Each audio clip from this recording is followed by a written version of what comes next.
stay aligned. Yes. You Very much cannot so. Mm-hmm. give a crap what anybody else says about your story.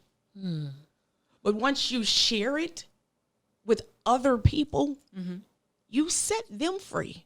Right. Because they know and they find out it wasn't just me. Right. I didn't have mom. And when grandma did step in, she was like, you're a burden.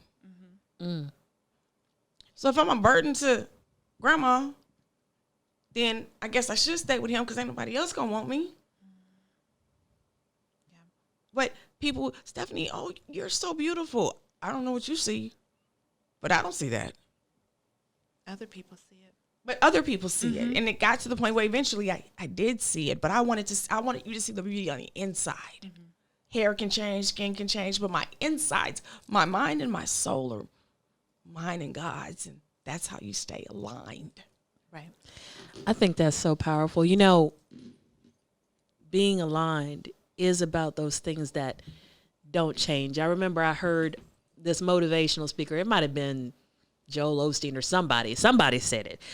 They took a $50 bill in their hand and they asked the audience, who wants this $50 bill? And everybody's hand went up. And then they crumpled it and they stomped on it. And they said, now who still wants it? The same hands went up, because even though they had crumpled it, stomped on it, made it all dirty, it was still the same value. The value didn't change. The worth was still there. Exactly. So even though people have crumpled you, stepped on you, yes, you still have the same value. And also, I had to give the gift of lift. Lift people up.